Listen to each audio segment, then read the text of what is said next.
On the night of September the 13th, 1990, a triangular-shaped UFO appeared over a radar station near Samara. It landed not far from the station and was felt through with the radar. A beam flashed in response and hit the antenna. At the officer's request, his voice was altered.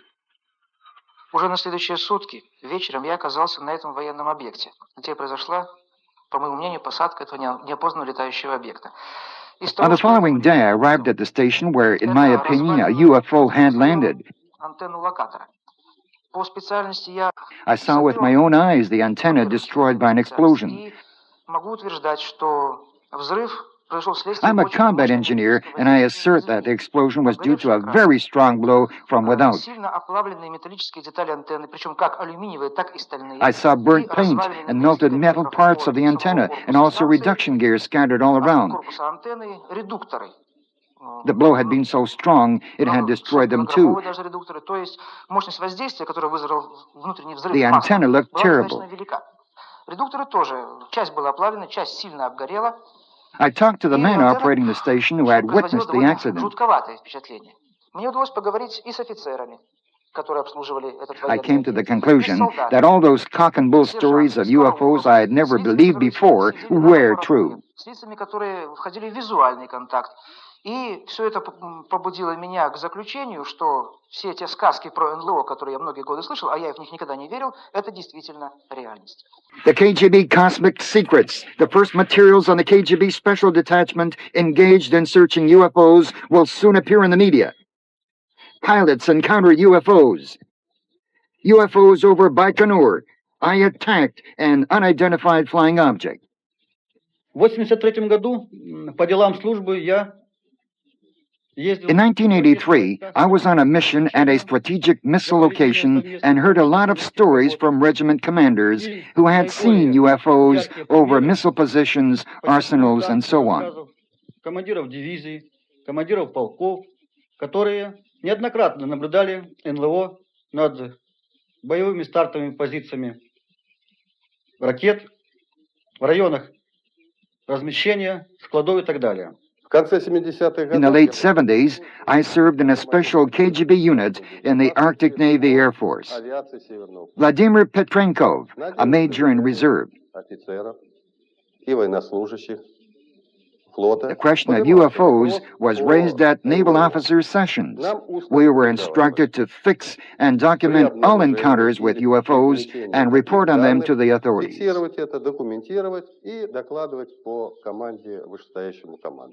В воинских частях Registers of atmospheric phenomenon were introduced in military units. Officers were to enter their observations there. It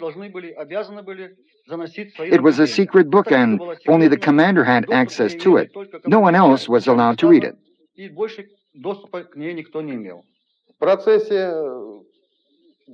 When serving at the KGB unit in the Navy, I often looked through the officers on duty's journal. It was my duty to detect records of this kind.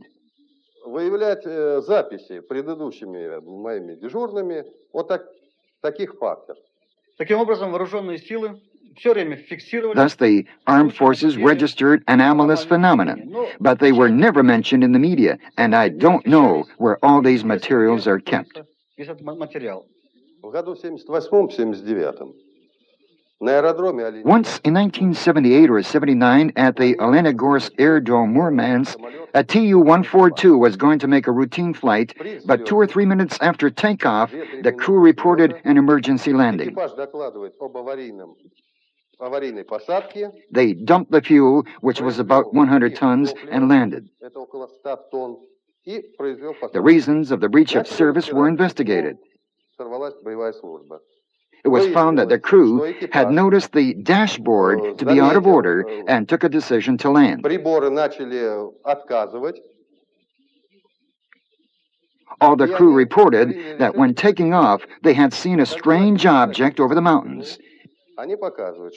It was about 30 meters in diameter, lens-like in shape, and had something like scuttles in the center and along the edges, and also a kind of nozzle at the bottom.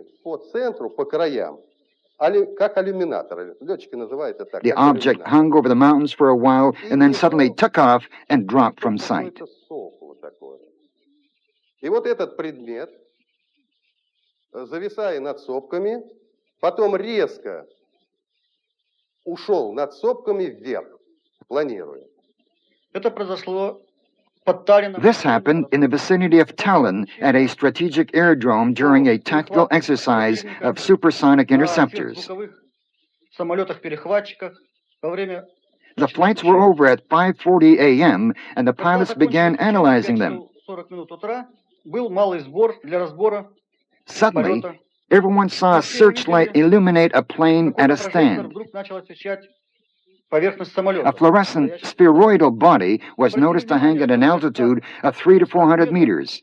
One of its searchlights was directed at the ground, and the second was scanning the surface of the plane. The tints of the plane's color were changing from deep blue to light blue and the like. Синий, голубой и так далее.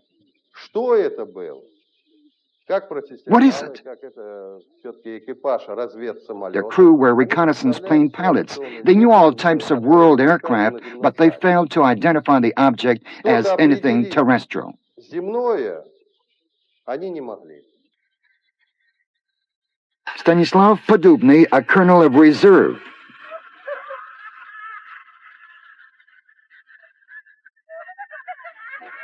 He took up the UFO problem in the 60s. В то время офицер не мог At that рассказать, time, an что он officer was увидел not allowed to say that he had seen a UFO. It especially concerned pilots, otherwise they were not permitted to fly. It also concerned air defense operators who saw strange objects on radar screens. These data nearly never appeared in the Эти media. материалы почти не публиковались. In 1967, I entered the Kuibyshev Military Engineering Academy in Moscow and gained wider access to these sources of information because a lot of foreigners studied at the academy and I talked to them on the subject in the course of my studies. It was done in utmost secrecy.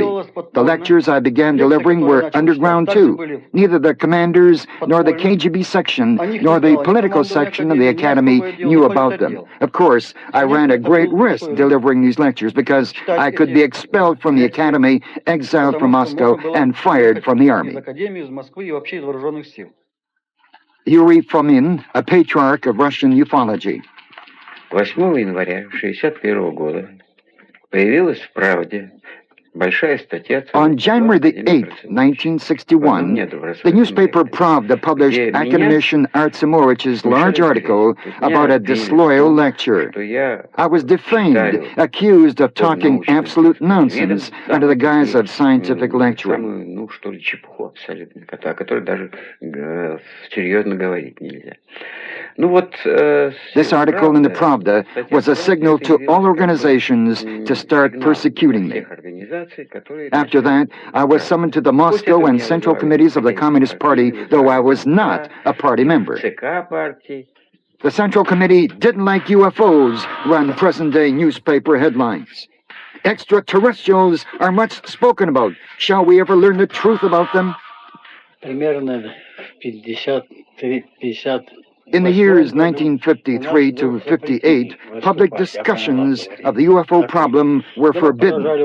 But we went on with our lectures, and suddenly Ziegel and I were summoned to the Central Committee and ordered to stop it. Why, I asked. Because it agitates people, because it's obscurantism. UFOs don't exist because official science denies them. Не может быть, потому что официальная наука не признает НЛО. Valentin Akuratov, a legendary pilot and Arctic Air Force navigator. Felix Ziegel, who was summoned to the Central Committee together with Akuratov, had blazed a trail for Russian ufology. To my friend and comrade-in-arms in the struggle for recognition of the UFO problem, Felix Ziegel. Akuratov recalls one of his flights. Suddenly something inscrutable happened. Someone seemed to be watching me. I turned to the left and saw a strange lens-like object resembling a zeppelin fly on a parallel track at a distance of about 200 meters from us. It had nothing like an antenna or an exhaust trail or sidelights. I asked the radar man, "What do you see?" He said, "Some queer thing is flying on a parallel course. Is anything wrong?" "Strangely enough, the lamps are burning, though I haven't switched them on," he said. And the radio man confirmed it.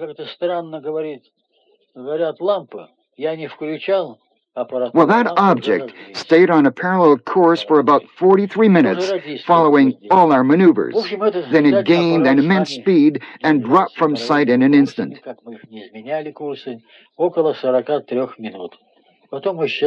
A cipher message was immediately radioed to Moscow. An unknown flying device is following us on a parallel course. It was Ziegel who explained to me that we had seen an object of extraterrestrial origin, a UFO, or to use a common expression, a flying saucer. We were received in one of the military organizations and shown a number of documents that had been kept in secret before. We had an interview with Lieutenant Colonel Alexander Plotson, a CIS United Armed Forces consultant on the problem of anomalous phenomena. I had occasion to investigate an interesting case of anomalous objects producing an effect on an aircraft. On October the 16th, 1981, in Kaliningrad, the Baltic area, when performing a training flight, pilot Boris Korotkov witnessed such an effect. Just before landing, the revolutions of the engine began to decrease. In front of the plane, the pilot saw a fluorescent area of about 5 meters in diameter. Then he felt a clap and the smell of something burning. The safety catches in the engine control system were burned out, and the plane fell to an altitude of 500 meters. There seemed to be no other way out than catapulting, but he managed to land the plane at the cost of great efforts. The plane was unserviceable after that accident because it had cracks in the covering and other grave damages. I think it was one of those plasma discharges that are often detected by radar stations, even at civil airports. There were cases of unauthorized firing at UFOs from automatic weapons. For instance, in the Dzerzhinsky region of the Gorky province, fighter planes rose to intercept UFOs and bury a glimpse more than once, but it was all in vain. The singularity of the phenomena startled and terrified sentries who opened fire at the strange objects. Pilots often saw them on their board radar screens. To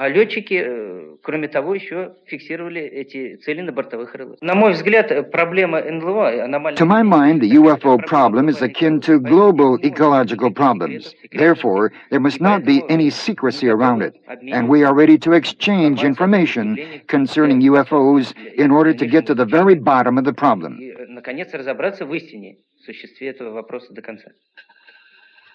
Well, has the top secret stamp been removed from all the dossiers concerning UFOs? Why then was the officer unwilling to appear on the screen, and why did he ask to alter his voice? I was gently warned that I shouldn't expand on the subject and mention particular localities, names, and addresses. A special committee is said to have investigated the matter, but whom did it include, and what were the results? This is still a top secret.